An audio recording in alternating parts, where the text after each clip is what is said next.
Say if you're keeping sort of aeniums outside in the UK, don't ever water them. Just let the rain do it, because you'll find if they, when the heads close out and go dormant, people kill them with kindness because go, oh, it looked amazing in April, and now it looks very sad for itself, and they feed, they water more, and of course if the plant's dormant, you're just going to rot the root system. Unlike aeniums, the Samponiums don't go dormant because Sempervivum's growing season is in the summer, and these guys just, like we've had them in sort of 40-45 degree tunnels. They just don't go dormant with heat. One of the things I think is hilarious at the shows is people come out and they're like, I'll have a voodoo, a pomegranate and a cyclops. Hello and welcome to episode 75 of Talking Dirty. Over at East Ruston Old Vicarage, clearly got the yellow memo today. All marvellous in mustard, we have our very handsome horticulturalist, Alan Edward Herbert Gray. Thank you very much. And you got the mustard memo as well, because you've got a touch of yalla going on there. Cambridgeshire, Thordis, well, Maria Sophia Friedrich. Joining us about 5 minutes down the road from where I am broadcasting, we have got Mr. Snowdrop himself for a podcast. Can you remember my middle names? Oh, no, I can't. Oh, yes. So shall I just call you Mr. Snowdrop to cover the fact that I can't remember your middle names? Go on then. So right. Joe Sharman, what were your middle names? I've forgotten. Lawrence LePlay. Of course. Write it down. Write it down. Get my pen. Write it down. Joe Lawrence LePlay Sharman, Mr. Snowdrop, with some snowdrops to show us, lots of accompanying plants as well. You, I think, have had an interesting growing season, Joe, as everybody else has. Yes, and I'm going to wave a few things in front of you just to show you what my growing season's like. Here we have a pulmonaria, as you can see, in glorious flower. I've got winter aconites, looking stunning, fantastic winter aconites, and I even stretched a hellebore like that. So, remarkably cold. I'm not going to say it's been really cold, but it's been cool and stable and dry, and it's held everything. The dryness as well as the coolness has held everything back. So we did this before, and it's just a completely different set of plants. So we do have one or two things which are looking quite pretty. So we've got the gorgeous Cyclamen elegans, and Cyclamen elegans is quite closely related to Cyclamen coum, but it flowers just before Christmas, and coum tends to flower just after Christmas. And elegans is unique in coming from just the south coast of I think it's the Caspian Sea, in Iraq and Iran. There's a line of mountains and forests. It's almost like a temperate rainforest, and Cyclamen elegans is on its own in that area. It's not as variable as Cyclamen coum, but it is extremely pretty. And as I say, it's very useful flowering just before Christmas. Really, really useful.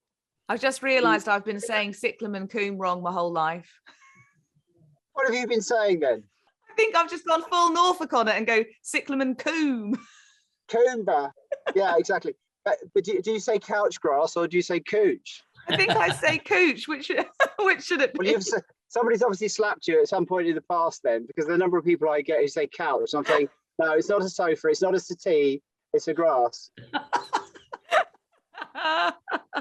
Anyway, on with plants. So beautiful plant, very early flowering, Scilla mischtschenkoana, variety Tubergeniana. And I know, Thordis, you're going to spell this one correctly. And there's two forms of this. So this is the Tubergeniana form, which always flowers really just after Christmas in January, very early on, in the garden as well. And there's a second form, which is darker and later, which is Scilla mischtschenkoana Zwanenburg. And Zwanenburg is much rarer. And if you can get it, it's a really good plant. Same kind of style, but slightly darker and, as I say, later flowering. So it gives you a longer season of these lovely pale blue Scillas. So that's Scilla mischtschenkoana. Mischtschenkoana Tubergeniana. Tubergeniana, yeah. Is that Van Tubergen? Yeah, it's from Van Tubergen. He raised a whole series, which, like a lot of things that he did, he claimed they were hybrids, but often they weren't. They were good selections as opposed to actually being hybrids. But it can often be, when you're doing this kind of work, it can be quite difficult to know whether you've actually genuinely got a hybrid or not. He was quite prolific, because I mean, I see that, and you just said it so beautifully. How do you say it? Tubergen. Tubergen. Tubergen. More phlegm, Alan. Anyway, the thing is that was his name, but the nursery was in the village of Zwanenburg, and Zwanenburg means Swan Fort or Swan Hill. So any plant that's Zwanenburg is obviously named by Van Tubergen. There's a strong connection between the two. And the Scilla you just showed, I think on camera it looked maybe a tiny bit washed out, but I just saw it in person when I popped by your nursery. It looks washed out. You're right. It does look washed out in camera, but in the garden, I mean, they're really cheap, and they're really cheap to buy. You can get a lot. You can put them in, and they look absolutely stunning en masse. With me, they've not really seeded. I have Scilla seed. I've got Scilla siberica and various other things that seed freely. With this one doesn't. But it's very, very cheap to buy if you want to make a good show. And I think in real life, when you see it face to face, it's got a sort of, it glows more than I think you can pick up on the camera. Do you want to go on a little bit? Well, I think so. Though I think it's worth sort of noting that people might, I suppose, gardeners who garden for a long time know that with each season things are different, but sometimes if you're gardening in your own garden, you can feel like you're just struggling away on your own, and it's worth knowing that everybody's having this season. I mean, Alan, how has it been treating you at East Ruston? Remarkably well, I'm afraid to say. Well, it has, because I mean, apart from I think higher moisture levels than we normally have, we haven't had any seriously penetrating frosts. We've had the odd frost once or twice, but it's been quite remarkable in that lots of our snowdrops in actual fact are early this year. And I mean, it starts way back in October with the reginae-olgae varieties, and then we had Tilebarn Jamie, and then after that we had begins with a B. I can't remember the name; it slipped my mind. Barnes. Yeah, Barnes. Yeah. Yeah, and then then suddenly it's a kind of crescendo time, because suddenly 3 ships, Christmas time, boom, and then Glenorma, for instance, that suddenly appears, and I don't go past all of my snowdrops every day because it take me an hour to walk around and look at them all, but I go through various areas of garden, and I suddenly think, my gosh, look at that! That was 3 little pots, and there's probably 1 or 2 bulbs in a pot, and now I've got 3 big clumps. And it fills you with joy, because you tend to sort of think to yourself, well, I must do something with those. I've got to increase that area so that it, because a drift will look much more stunning than 3 clumps.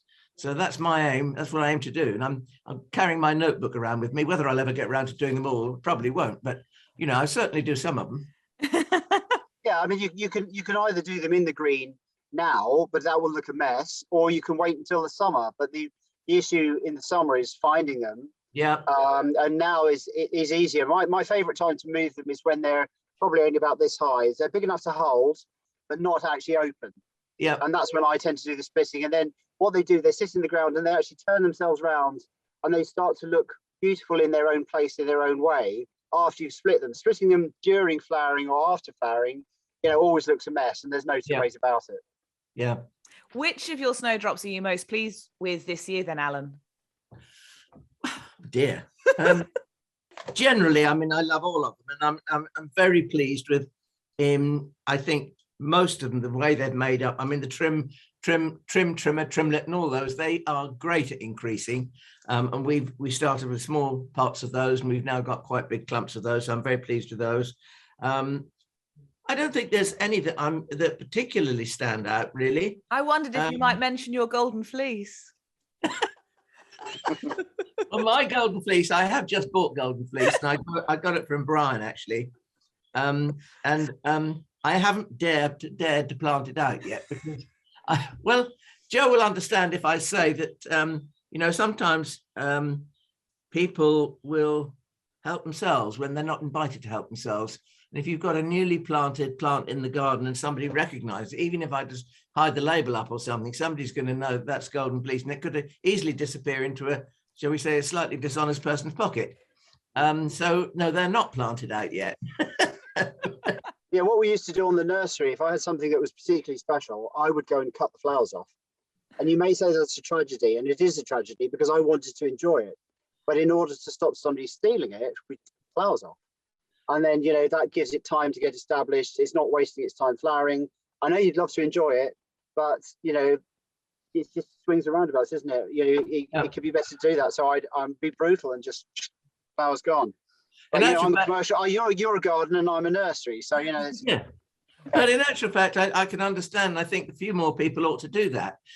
They ought to forego the first year of flowering. And I mean, if you take a plant like some of the blue poppies, the Mecanopsis, if you stop them flowering for the first year, they're much more likely to be longer have a longer life as a perennial. I'm not saying in this eastern side of the country they will do well, because they don't do terribly well here.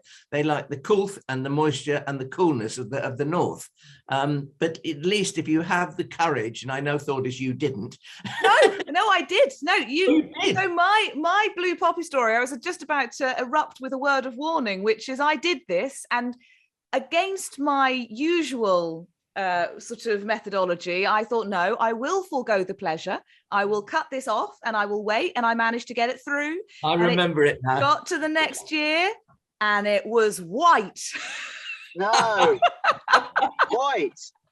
And it wasn't blue at all. So just one small word of warning, but on the whole, you should do what Alan says. In all ways, in all things.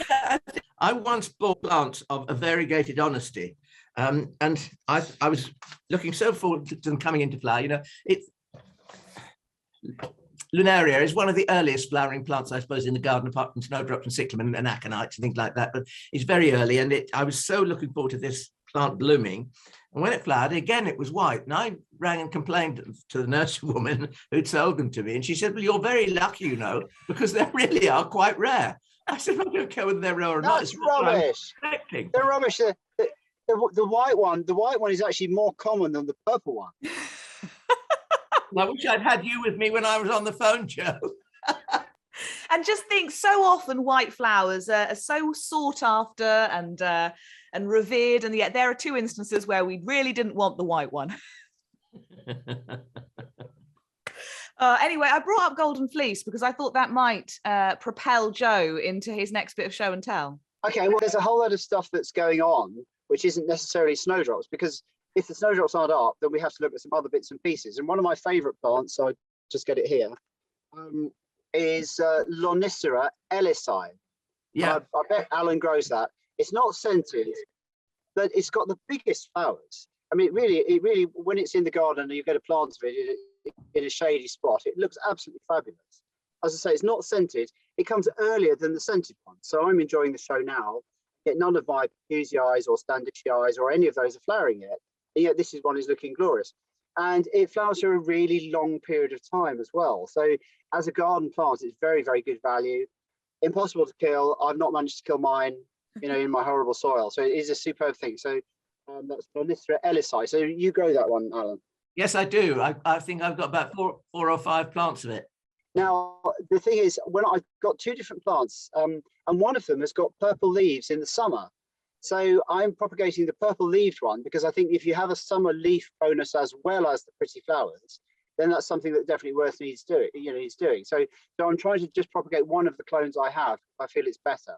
I don't know whether Alan, if you've got that many plants, is one of them better? Do you feel one of them's better than the others? I haven't noticed, Joe. In all honesty, no, I haven't. My plant originated from Richard Hobbs, who often has some quite good plants, and it was bought as a tiny little twiggy thing. Yeah.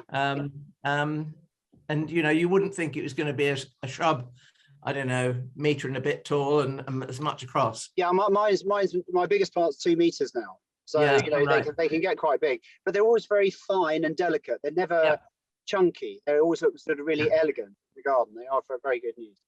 Right, so I've got one or two things I was going to interesting bits I was going to talk about. So and then we'll go on to some snowdrops. But let's talk about this first. This is, as everybody knows, Ophiopogon planiscapus Nigrescens. Okay. Now I want to point out there's some newer forms are appearing of this plant, which are definitely worth looking out for. And the first one is a little tiny miniature one with very narrow leaves called Black Needles. and it's a translation. The Japanese name is Hosoba Kokurya, but the English have translated that to black needle. So it's much smaller, slower growing, very, very fine leaves. So far with me, it hasn't flowered or doesn't flower as much as the original clone of Nigrescens, but it's a plant well worth looking out for. And the second one I've got, which is completely new to me, I'd never seen this before.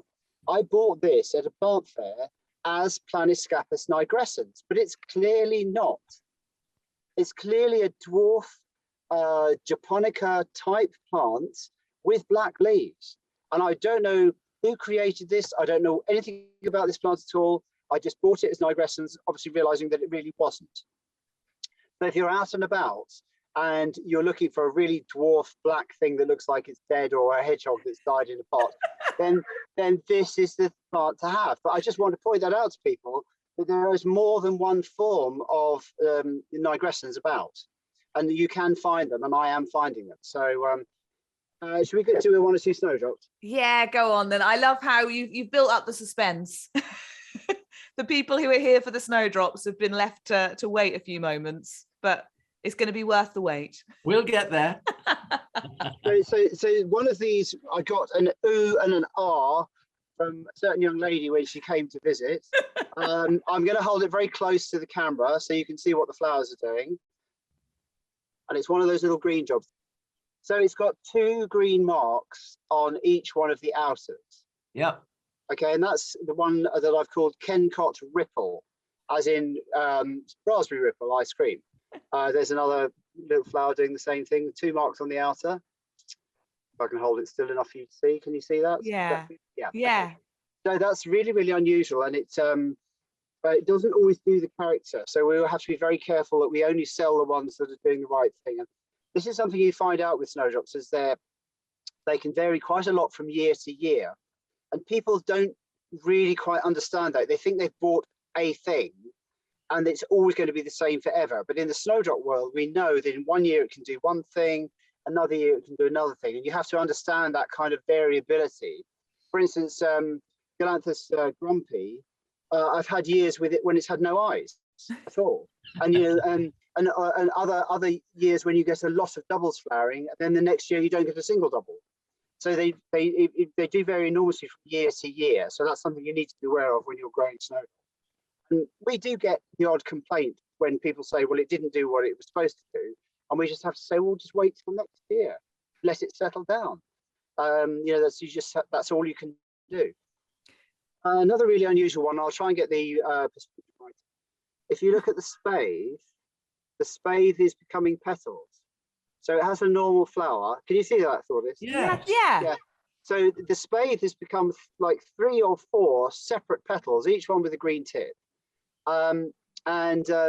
This is another one of those incredibly chaotic and variable plants. So every flower will be different. So you get a clump. One year the flower will be normal. The next year it could have 1 spathe, 2 spathes, 3 spathes. Sometimes the flower has got extra bits all over it. So every year it's completely different.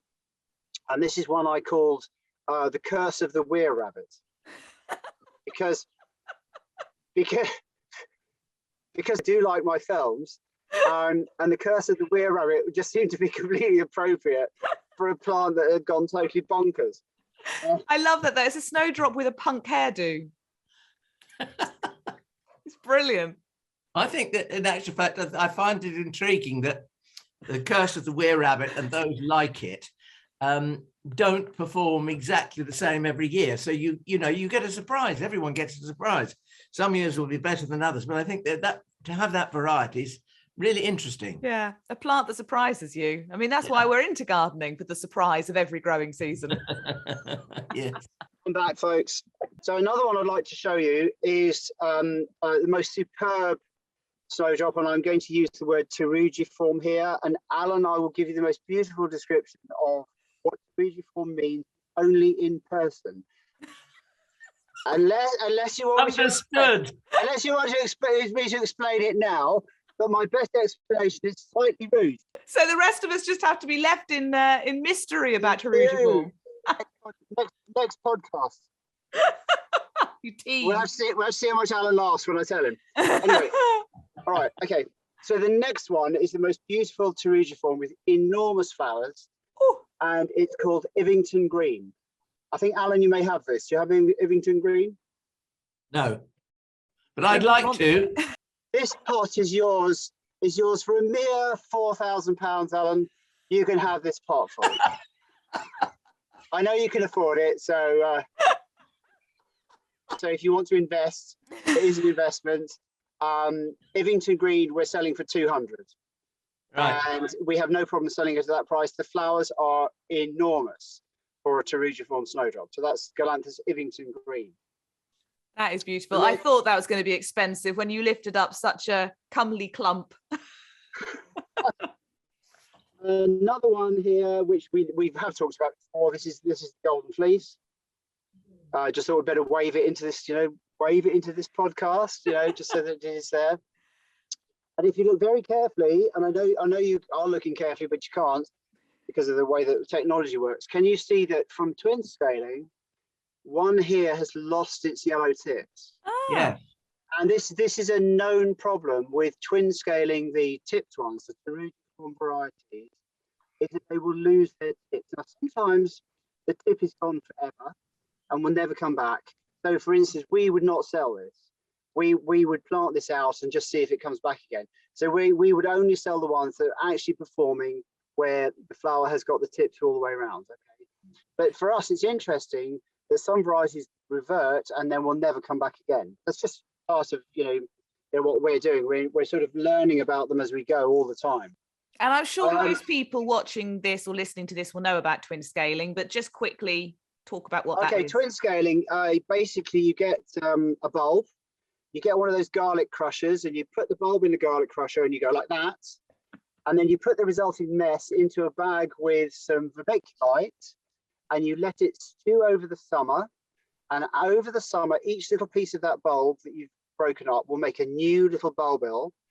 And then you plant those little bulbils out in the autumn. And then 4 or 5 years later, you'll have flowering size bulbs. Okay, that's a précis, a simple précis of twin scaling. Okay, just it's funny that then results in some of them just giving up on their markings. It's because some of them have to have the character is only in the base plate of the snowdrop. So if your little piece that you've cut up has the base plate on it, then the character is in the base plate. But we also have a thing where a new little bulb can come on the side of the bulb. So it's not coming from the base plate, it's coming from the side. And whatever genetic composition that cell had that created the bulbil is what's going to be passed into the new plant. So if the genetic composition of the one cell was different from what's in the base plate, then you're going to get a different result. That's amazing. And once you start understanding that, then you can see why you get these off types in that way. Okay? Did you know that, Alan? No, I didn't. I didn't. I had in my head, I had that you were slicing the bulb up with a very sharp instrument. I'm joking about the garlic crusher. Come on. The garlic crusher is just a joke. No, we get a really, really sharp knife and we just chop them into little bits. Yeah. Well, I was going to say to you, Joe, is there an optimum number that you shouldn't go beyond when you're chopping up a bulb? Well, we did an experiment once with Diggory, and I cut one bulb with Diggory into 70 pieces. And every single one worked. Wow. But it then took it a year longer to get up to flowering size. Yes. So if you have a small bulb, you want to have big chips. Yeah. Because you won't get so many. So a small bulb might only go into 6 chips. Yeah. But we're working on an average of 25 chips per bulb. That's what we're aiming for, is 25 roughly per bulb. Yeah. But I say it really depends on the bulb size. So you can't change the bulb size, you have to go with it.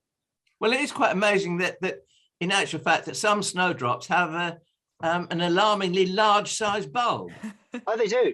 Yeah. Particularly the elwes. Some of the elwes varieties have got enormous bulbs. Yeah. It's actually a problem in itself when you're chopping them up, because in order to hold them still, you've got and your razor blade, your razor blade is only a certain length, and you've got a bulb that's too big. You've got to make 2 chops. It's actually more complicated. So it's nicer to have a bulb which is a nice average medium-sized bulb, as opposed to being a monster or being a little tiny one. I think this is where surgical instruments might come in handy, because okay.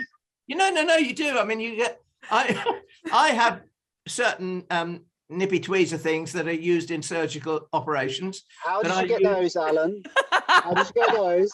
And why? And why did you get those? What I think we've learned here is, Alan, size isn't everything, apparently. Obviously not. What's up next then, Joe? What I'm going to do now is I'm going to show you one of the crosses that I've done. So I took a Narcissus, which is called Cedric Morris, which flowers from November through to January. So that's Narcissus Cedric Morris. And then I took a Narcissus pallidiflorus. And pallidiflorus is a very large flowered pale daffodil. The flowers as big as often as many cultivars, but it is a species in its own right. Very large pale flowers, and as you can see, it's not in flower. Okay, I then crossed those two together. I ended up with a daffodil which is in flower now. So we're in January. It's been in flower probably since early January. A much larger flower, and the colour is intermediate between the two parents. And at the moment, there's only one bulb of this, and I shall be chopping it up, and away we go. And because I would love to have more colour variation in daffodils earlier in the year, and if I can get one this colour that flowers before Christmas, then I think I've got a real winner, basically. So that's what I've been doing. Right, I know this is one of Alan's favourite plants. As we know, Alan likes an interesting thing, and this strangely has got a labelling written by Alan. Really? Yeah, really, yeah. It's a Hedera hibernica, Angularis Aurea, which I think Alan's been propagating and selling from East Ruston. And I've got an absolute passion for these arborescent forms of ivy, and I'm learning how to root them and how to grow them and propagate them. And I'm trying to propagate as many different ones as I can. So it's really nice that Alan's done Angularis Aurea, which I was able to just buy and not have to work hard to get the roots on. You've done the hard bit. Yeah, you're a big fan of these, aren't you, Alan? I do. I love rooting the fruiting bodies from ivies when they're interesting. And I think it all stems from my first ever visit to Great Dixter, and they Christo rooted Hedera, Helix, the Gloire de Marengo, was it? No, he's got two huge plants of Algeriensis Gloire de Marengo. That's the one. There's one Gloire de Marengo in the nursery area. So when you look at the nursery on the fence there's one there. But there's also one in the top garden, which is enormous. Absolutely stunning. So it's Hedera Algeriensis Gloire de Marengo. And that was your inspiration. Well, my inspiration was obviously a variegated plant nut. And one of the things that I collected when I was a bit younger was somebody had learned how to root these things. And I collected about 5 or 6, put them in my garden and just forgot about them for years. And then suddenly I got back into them again. And so I started to learn how to propagate them. Yeah. But they are amazing. They're amazing things, aren't they? Yeah, absolutely. I think it's one of the plants that should be more widely popular with people. It's all about your attitude to stuff, isn't it? Because if your attitude is that that's a horrible plant, I don't want it. But it could equally be that's the most beautiful plant in the world, I want more of it. You just have to almost change your headspace around, and you don't have to let them seed. What I love, I think it's becoming clearer and clearer with this podcast, is there probably, I don't know how many years ago, or maybe still in some areas, is a hatred of variegation in some plants. And I feel like that is going, and people are just appreciating the joy of variegated plants and poo-pooing them a lot less. It depends on the leaf. Because, I love ordinary green laurel. I just love it. I grew up with it.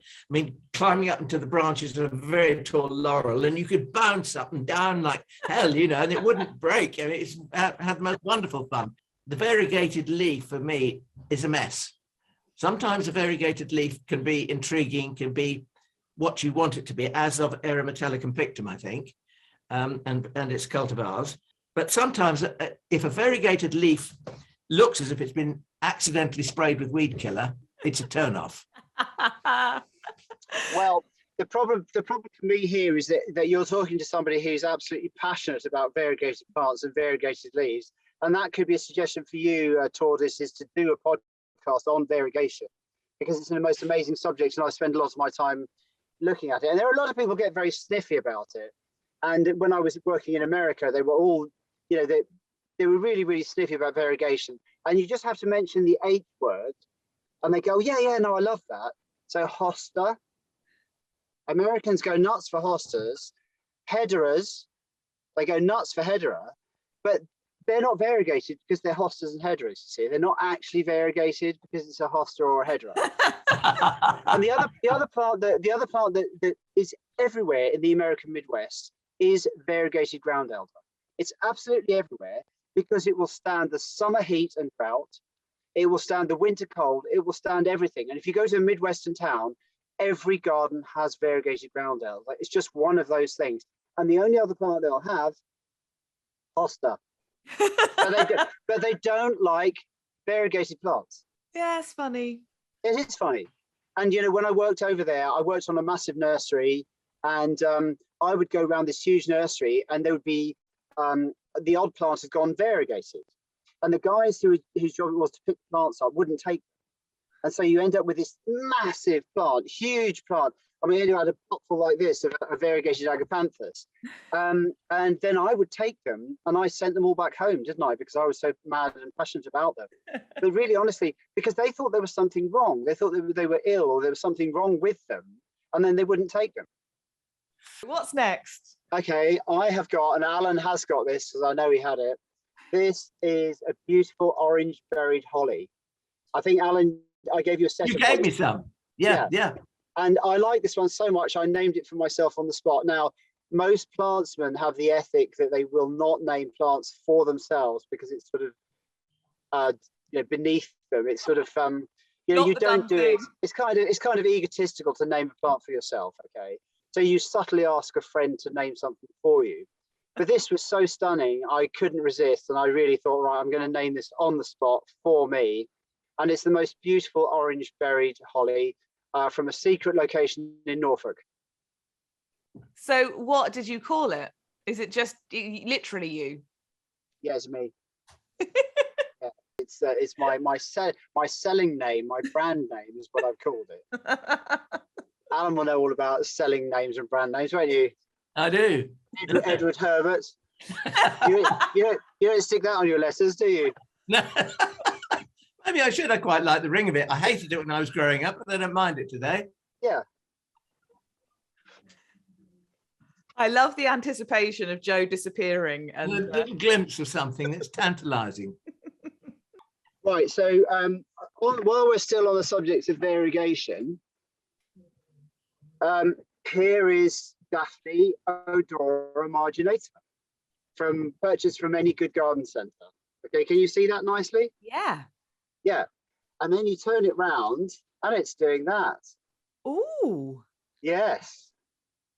And you can just walk into your good garden centre and you can find something like this. Now, with this Daphne, this particular sport has occurred many, many times before and has been named many times before. But it's cool. I really now got my own on my own plant, which I can plant out and enjoy. So your normal Daphne has sported a much more exciting branch. Yes, exactly. Yeah. There's one called Rebecca with that variegation, isn't there? Yeah, and there's one with a Japanese name, I think, as well, isn't there? That's been around for ages. Yeah. So Daphne odora marginata is always sporting, and you just have to be there to see it. So this was in a batch of about 200 plants, and one branch was this. But you know, it's been through the nursery trade. Anyone in the nursery trade could have picked that out and thought we can make some money here, but they didn't. And you know, I saw it and I got it. There's a plant which I can only talk about, but we can't show. You know, Ribes sanguineum. Yeah. There is a double form of Ribes sanguineum, and it was a branch sport on a plant in a garden centre. And the person who found it bought the plant. The rest of the plant was completely normal. He bought the plant and then propagated just that little branch sport. Somebody had missed a trick, hadn't they? Yeah. So you've got to keep your eyes open. You've got to be aware. You've got to be looking all the time. You never know when the new thing's going to turn up. Yeah. Well, it's a bit like, I mean, we've talked before about buying plants from nurseries in the hope that something's seeded into the pot. It's always an exciting thing if you buy a plant from you or Richard Hobbs or, you know, Tim Fuller, and you think, oh, something exciting might have turned up in the pot along with the plant. That's how I got Tropiole and Smithii. Yes. Ah, Okay, well, my most common pretty weed is Corydalis lindstoriana, which is a beautiful bluey amethysty Corydalis, which just seeds around everywhere. But it's so pretty, and it seeds into everything. And you know, I'm sure people don't complain when they get that, you know, because it's so beautiful. Or Crocus thomasinianus either. I mean, Crocus thomasinianus, if you allow it to seed, it just goes everywhere. It seeds into everything, exactly. Yeah. It seeds into everything. But isn't it glorious when it does it? Yeah, exactly. Yeah. One of the other things I'm going to wave at you is I've got the earliest flowering winter aconite. This is a lovely pale yellow. So, you know, if you don't like really strong yellows and you want something that's a bit more subtle and a bit more kind of, what should we say? 1970s lady who lunches, all of whom hated bright yellow. They all wanted a soft yellow. This would appeal to them. Anyway, so it's a beautiful pale yellow. I'm going to say it. And Tortoise, you're going to write it down, aren't you, Tortoise? Yeah? I will. It's called Eranthis hyemalis citronenfilter. Right, so it's a beautiful pale yellow winter aconite. And it comes true from seed as well. Because it's such a hot day. Yesterday, I was walking around in Cambridge with just a t-shirt on, and everybody else was in 3 layers with woolly hats and gloves, and there's me with just a t-shirt. It's a really hot day again. It's 11 degrees, but the snowdrops are actually flying. Hey! So they open up when it's warm, and these are actually opening up. This is a particular variety, which is called David Quinton. David Quinton was a very keen collector who sadly died at the age of 42 from esophageal cancer, and so this plant was named for him. And I'm going to pick one so you can see. I'll hold it a bit closer. You can see it's a beautiful poculiform snowdrop. Can you see it's got six white petals, all the same length, and that's what classes as a poculiform. It's not about whether they're green or not. You can have green flowered poculiforms. It's about all the petals being like outers and the same length. So that's David Quinton, which, as I say, is flying quite nicely. So I thought I'd put that one in. Beautiful.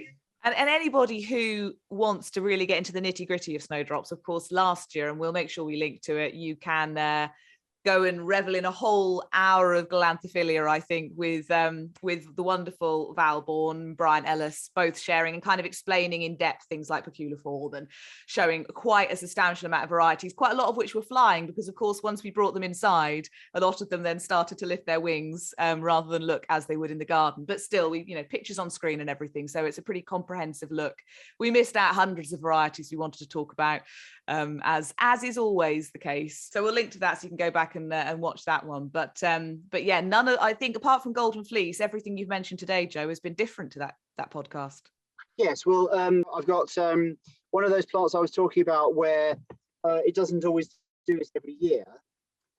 Is called Fee Clochette, and Fee Clochette means a little. Fée is a fairy in French, and clochette is a little hat. So it's a little fairy hat, and it doesn't always do it. But this year, for whatever reason, it's all doing it. So if you can see, the petals are short. So the flower is what you call, we'd call this, the petals are truncate. So they're much shorter than they would normally be. Can you actually see that? Yeah. So they're half the length of a normal flower. And this is one that we have great problems with, because we sell it and it's correct. And the following year it comes up and it's wrong. And then we get a complaint and we just have to say, look, you know, just have to be patient. It's just one of those. It just moves backwards and forwards. It was found by the Reverend Richard Blake Gray Phillips in a churchyard in Shropshire many, many years ago. And the reason that very few people sell it is because they're not prepared to wait for it to form. They want a variety that's regular, reliable, stable, and whatever. And but you know, this is why, you know, I'm one of the few people who actually can do this, because, you know, I'm patient enough to wait until it does it. Well, one of my passions is teasels. So this is the normal teasel here. Okay, so we can see that's a normal teasel flower, and this is Dipsacus phelonum. Dipsacus phelonum, a very, very common teasel, but introduced and spreading via the railway, interestingly. So the trains are moving around the country and they're spreading the seeds of another species, and it's always associated with railway lines, and then it's always spread away from the railway and started to naturalise here and there. And this is Dipsacus laciniatus. Now, superficially very, very similar, but when I hold the two together, then maybe you'll get the idea. So the flower head is bigger on the phylonum, and the bracts are narrower. And on the laciniatus, the bracts are much, much thicker and fatter and wider, and the flower head is smaller. And the plant is taller by at least 2 feet. Oh. And it tends to look very much more sort of thin and upright looking, whereas your standard teasel has got this classic candelabra type shape to it, doesn't it? Whereas this is much more thinner and or more upright. So it's quite a different in character when you get it, when you're growing it in the ground. So that is spreading in quite quickly up the railways. That looks like as laciniatus. The other two I've got is one here, which is called Dipsacus pilosus. Dipsacus pilosus. It's like lots of little pom-poms. I like some little pom-poms. So this is a British native that only grows in very damp places by rivers. And it can easily be 2.5 meters, 10 feet tall. It can get quite tall. Lots of little tiny flowers. So again, if I wave the original teasel against it, you can see the difference. So this is Dipsacus pilosus, which is a native teasel. We're very rare, but native. And then there's an alien species which has come in, which is called Dipsacus strigosus. So it's got the same very rounded heads, but they're much, much bigger. So you can see if I put the two together, let's see if I can get two together somewhere here. You can see the head of the strigosus is much bigger than the heads of the pilosus. And this is the introduced one, so Dipsacus strigosus. And bizarrely, in Cambridge, there's been one locality for this since the medieval period. So whether it was accidentally introduced or deliberately introduced, we don't know, but it survived there all this time. And it's spread a little bit. So there's some in the churchyard, Great St Mary's churchyard in Cambridge. Oh, sorry, Little St Mary's, I think. There's some there, and somebody must have physically moved that. They must have taken the moved it. But every now and again, we get reports of the odd plant appearing on the side of the A14 or on the side of the M11. And the thing is that, as we know, goldfinches love teasels, and they will often take a mouthful of teasel seeds and fly off. And then if they're disturbed, they will drop them. And so these plants can then be they will move around. These birds are helping to move these plants around. So these alien species, the strigosus is being moved by birds, we think, and the laciniatus is definitely being moved by trains. What an education in teasels. Teasel-tastic. Terrible. And teasel-tastic, yeah, exactly. Alan, you love a teasel at East Ruston. I do. I just love the way that I love the structure of the plant. I love the way that the flowers open from the middle and in a ring around that cone. I love the way that the leaves clasp the stem, and they always have a little pool of water in them in the mornings, even in the summer. I don't know how it works, perhaps you do, Joe, I don't know. And I love the fact that they feed birds. And I mean, you just mentioned goldfinches. We're lucky enough to have masses and masses of goldfinches. And I always leave teasels where I feel they're not in the way, because I mean, people look at them sometimes and they say, what have you left that weed for? Well, a weed is not necessarily a weed because you say so, sir. It's and lots of our weeds, of course, are vital to supporting the environment. And so I think it's important not to be too tidy-minded in your garden. If you're old-fashioned and outdated, that's all I'm going to say. Well, I just love the structure of these through the winter, because they're giving you, something for the frost to form on. They're giving you something to look at all through the winter. They're still standing up perfectly well now. They're looking fantastic now. Maybe another, few weeks they'll have to go, but at the moment they're still looking great. So of these species, the round-headed ones do not have the cupped leaves. Right. So they will not collect that water. And I think the water that you're referring to in dry weather it condenses on the leaf. Yeah. Because that flat surface of the leaf, the water condenses on the leaf and runs down. And it allows the plant to have a source of water when otherwise it's very, very dry. And obviously when it's busy growing and very active, it needs a lot of water to do its business. It's trying to do that in July and August when there's the least water about. So it's a very useful strategy for collecting water to give yourself enough water to do your function. And of course, wildlife gets to benefit because it catches in these little pools. Yeah. because Works for everybody. birds can fill those pools as well. Yeah. You It is know, amazing. wild birds, don't actually have necessarily a lot of water sources. And we get, for instance, we have a big water tank on the nursery, and we'll have a queue of birds waiting to have a drink.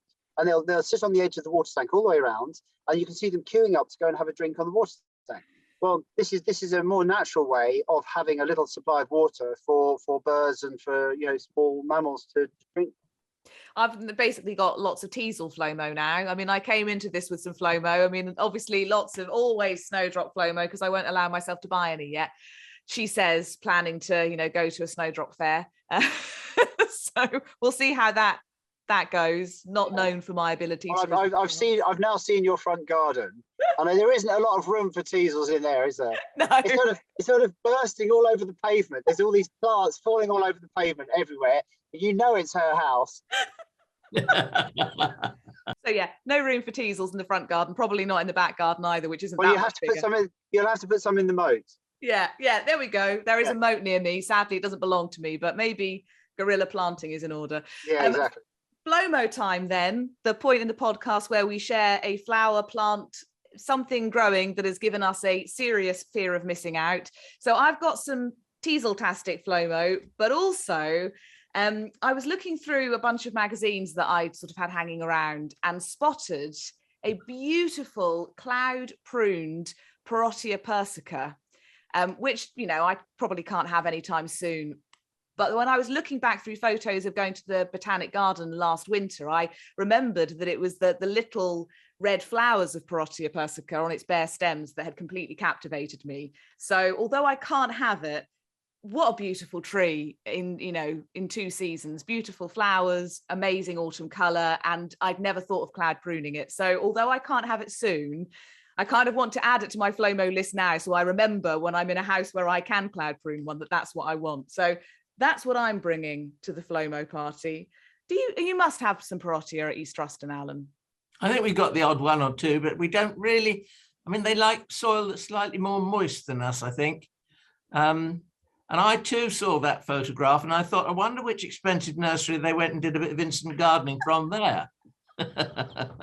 Joe Sharman, what would you like to add to the Flomo party? What would you like to get your hands on? Well, a plant I've always wanted to grow and always failed with is Coryllopsis.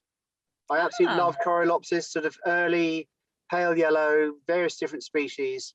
But my garden is just too dry for them in the summer. There's too much competition.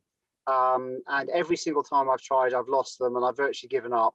I think the only way I can successfully do them would be in pots and grow them long-term in pots. But I do absolutely love that pale yellow flower, first thing in the spring. They are wonderful. It's funny you should say that. I was talking to Richard Hobbs the other day, and Richard Hobbs said to me, I've just taken some stems of Coryllopsis into the house. They were in bud and they've opened up and they're smelling wonderful. Yeah. Yeah. It's a shrub that I don't have, I have to say. So it's something that we have had it and it's gone when gardens have changed, So that I've written that down. Oh, Alan, I would have said you had the perfect conditions for it because you've got higher rainfall than I have. You've got the shades. You've got perfect conditions. You should have no problem growing it at all.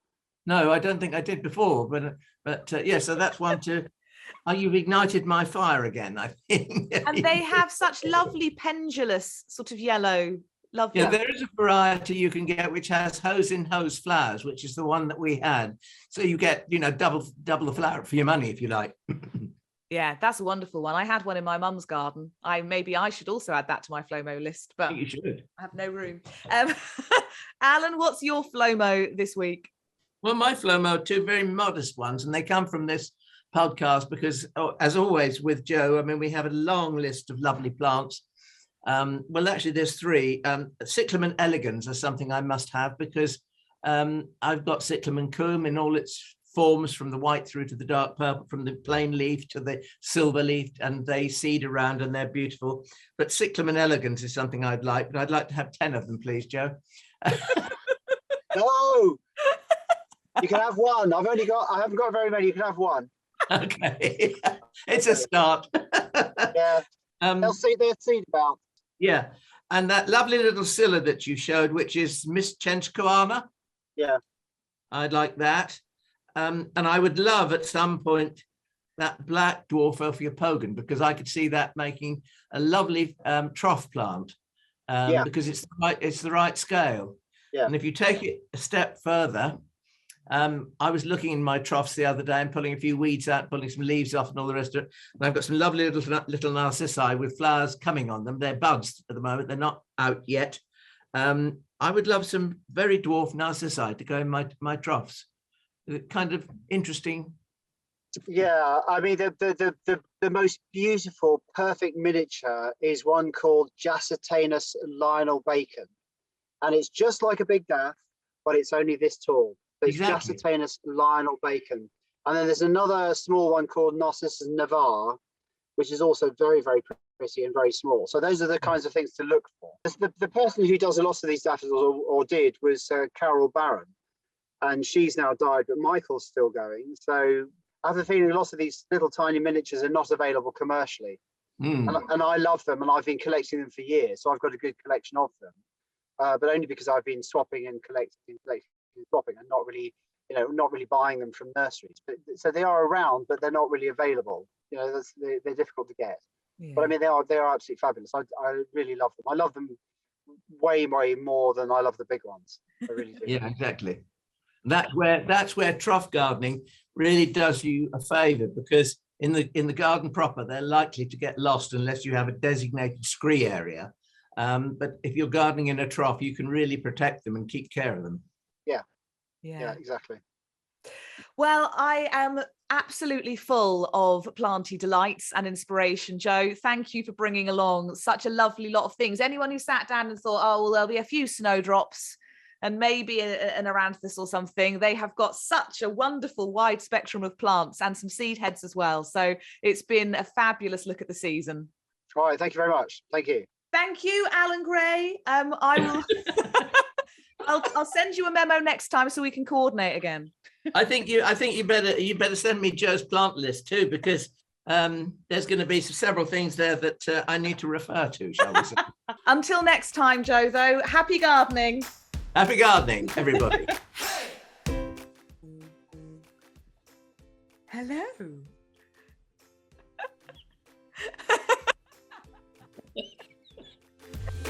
They're not like Alan's dogs, which you wouldn't really be scared of. Certain people they like and certain people they don't like. And they certainly do not like our plumber. Lily! There's a person outside, isn't there? Funnily enough, it's a plumber. I quite like Herbert. I said to the other half, if we ever had a little boy, could we call it Herbert? But I got a resounding no. But then if he was right-handed, he'd be a right Herbert.